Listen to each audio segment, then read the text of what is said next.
Hey, what is up everyone? In this video, we're talking about the top 10 best updates in Sea of Thieves. And then stay tuned for next week because next week's video is going to be the top 10 worst updates in Sea of Thieves. So starting off at our number 10 spot is the Season 4 update. So Season 4, I liked a good amount when it first came out. I would say its kind of impact lessened as time went on, but I think the Siren Treasuries and Shrines are really amazing additions.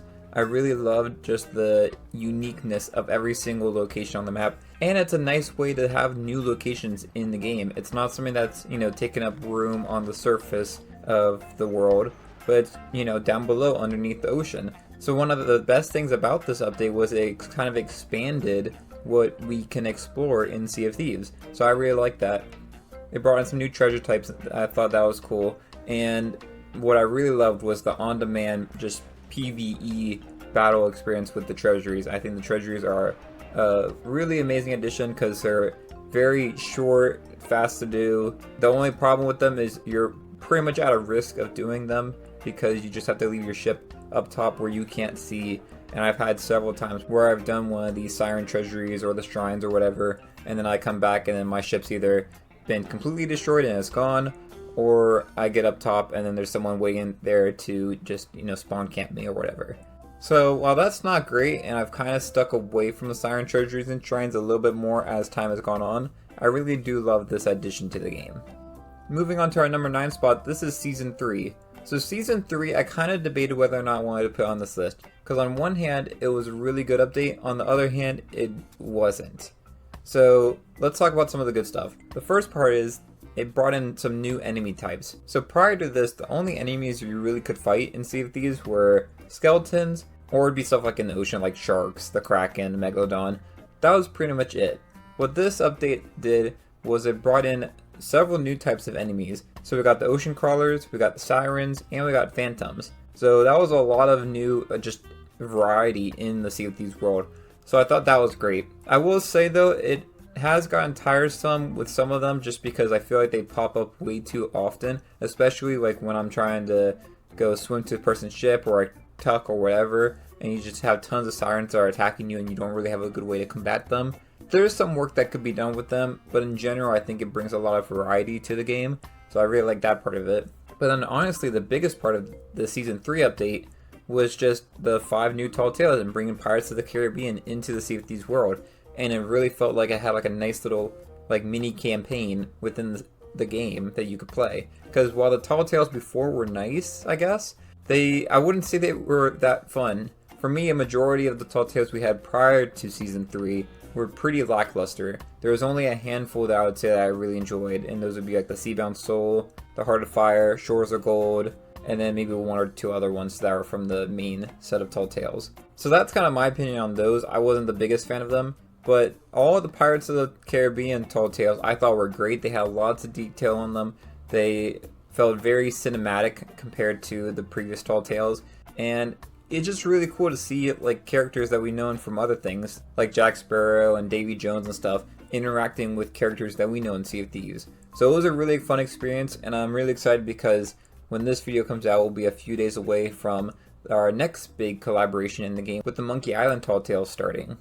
Now, I mentioned before I wasn't sure if I should put it on this list or not, and that's because while it brought in new enemy types and it brought in these new tall tales, it didn't change too much to the main part of the game. So when this update came out, it kind of felt like the main game was just kind of left abandoned for a long period of time. Personally, I think I'd rather have gone through that little bit of a lull period in order to get these Pirates of the Caribbean tall tales, but that's why it makes it lower on this list, because it really didn't add too much to the sandbox other than some enemy types, which you can debate whether or not that was a good thing based on how annoying they are to deal with when they just spawn randomly. Alright, so moving on to number 8. This one is actually one of the monthly updates we had prior to the season system. So this is Ships of Fortune. Ships of Fortune's a really cool one because this is where we got the emissary system added. We also got the Reaper's Bones faction added to the game. It feels to me like the Reaper's Bones has been here for like a way longer time, but they were only added when Ships of Fortune came out. So I think that's a huge deal, because the Reapers, not only have they had a huge impact on the story in Sea of Thieves, but also just the Reapers in general are a nice fun faction to fight for, where they basically will take any kind of loot and stuff. And just the emissary system in general I think is a really amazing thing. You have the emissary ledgers, which is cool for people that like to do that, but one of the biggest parts of it is I use the emissaries to tell if the server is active or not. A lot of times what I'll do is I'll hop into a server and then I'll go to every single emissary table and then I'll see how many ships are doing an emissary on that server. That way I can tell, do I want to stay on that server or do I not? And it's not always just because I want to fight people. Sometimes it can be helpful to know, like, if you see that there's 2 Reapers on the server, then you might want to go to another server if you're going to be doing some kind of voyage, or maybe your gilded voyage or something like that. So I think the emissary system is really amazing. It, lets you get boosted rewards, gives you an emissary quest if you get to grade 5. It just has all these nice benefits, and I think it was a really awesome system that they added in this update. Moving on to our number 7 spot, this is the Season 8 update. So Season 8 is actually a pretty recent update on this list, and that's because I think Season 8 was a really massive and major update into the game. It added PvP on demand, which prior to this update was really hard to get unless you went into the arena. And obviously, for those that don't know, the arena disappeared several months before this update came out. So there was a good period of time where there were just no PvP options available other than just the normal, like, sailing around and looking for people. And while this update came out and you can still sail around and look for people and it's still fun to do that, this at least gave people the option, if they wanted to just dive down below the waves and spawn in and fight someone in kind of like a closed circle arena. There's still problems with it, and I've talked about it in previous videos. I especially hate that there's no timer on each of these battles, because you can have a battle that lasts 5 minutes and you can have a battle that lasts 3 hours, and there's just no consistency with it. So I would like to see, more predictable play times for this PvP system. But other than that, I think this update was great. It added faction hideouts, so we finally got a way to access the hidden area below Reaper's hideout. There's also more added to the Pirate Legend hideout. There's new cosmetics and stuff, and just a whole bunch of cool things. I think the 2 curses we got with this are really cool. The Skeleton Curse and the Ghost Curse. And just in general, this is another great big system added into the Sea of Thieves world. Number 6 is an interesting one because we haven't really seen an update like this since. So number 6 is Forsaken Shores. And this is really the only time I can think of that we've gotten a new region added to the Sea of Thieves world. Yes, later on we've gotten stuff like in Season 4 we had the Sunken Kingdom that was beneath the waves, but we've never really got a big addition to the map like what we got with Forsaken Shores. So Forsaken Shores added the entire Devil's Ridge area, and that wouldn't make it that high on my list if it was just that on its own, but it added other stuff to this as well. One of my favorite things that this added was the rowboat. Rowboats are just such an amazing addition to the game, and I literally use them all the time. Another great thing that this update did was it gave the Merchants Alliance a new voyage with the cargo runs. And while that might not seem that big to some people, this basically gave you another option if you wanted to get Pirate Legend. Because previously, if you wanted to max out your Merchants Alliance reputation, you would have to do the normal Merchants Alliance voyage that was like, go find this certain pig and bring it back at this time, or like a chicken or snake or whatever. And those voyages sucked. So for me, I didn't get Pirate Legend until after this update came out because I just hated doing the Merchants Alliance voyages. I wouldn't say I liked doing this one that much, but I at least tolerated this one because I found it a lot more interesting. And I think the mechanics with them are cool. So you have like the cloth rags that will retain their value as long as they don't get wet, or you have like the rum bottles that can't take damage, or the plants where they actually do need to get water on them. So I thought those are all cool, and they're things that you have to like consider when you're transporting these things. This update also ended up adding one of my favorite swords into the game, so that's another plus in my book. Moving on to our number 5 spot with Cursed Sails. So Cursed Sails, I think, is another really cool update. This is where we got the skeleton ships added into the game, and skeleton ships are probably one of my favorite enemy types that we've like gotten as like a boss type thing into the game. It's just really cool where you just hear this big horn blow, and then this big skeleton ship pops out of the water and starts shooting at you. Now, something to note about this update though is that only the skeleton galleon was added in this update. There was no skeleton sloop until later on. But it wasn't just skeleton ships that were added in this update that made it worth it for it to be on this list. We also got things like the Brigantine. The Brigantine made it so that you could have just 3 people on a ship, rather than before if you wanted to play with only 3 people, you'd have to do a galleon. Or you'd have to kick one of your friends off and go on a sloop. So this just gave us more flexibility to have as many people as we wanted to play with. We also got things like alliances. So you could put up an alliance flag and then make an alliance with people, and you could, share in the loot that everyone was earning. Now, you could say that that might be a con because, we have like alliance servers and stuff, and it doesn't seem that fair that people can do that. But in general, I think it's a nice addition that, you can make friends in the Sea of Thieves world, and it doesn't always have to be like, hey, you have treasure, now we have to sink you because only one of us can have it. I think that's pretty cool. There was some other stuff with this. I won't go too much into detail, but some other cool things were like we got skeletons that could use the Eye of Reach. This was the first time we had those in the Sea of Thieves world. And we got one of my favorite figureheads with the Bone Crusher figurehead. So at number 4, I kind of want to hype this up a little bit because this update created one of the best experiences in the Sea of Thieves ever. And I think this is part of why the game is where it is now. This is the Fort of the Dam update. So if you've watched my channel for a while, or honestly any Sea of Thieves creator, you know that the Fort of the Dam is like one of the best things ever added. Because basically it's just this on-demand world event that can be triggered at any time. And if you see it active, you know that someone triggered it. It's not just something that was just sitting there. You know that someone's probably doing the Fort of the Dam if you see it active.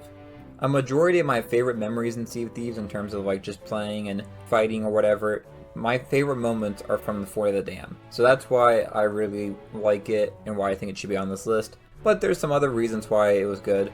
This one doesn't necessarily matter anymore, but the Fort of the Dam update was actually when we got the sloop added to the arena. So that was a cool one. And there's also other things like we got a freaking banjo in the game and just other stuff. So I think that's pretty cool. So moving on, at number 3 we have Cursed Crews.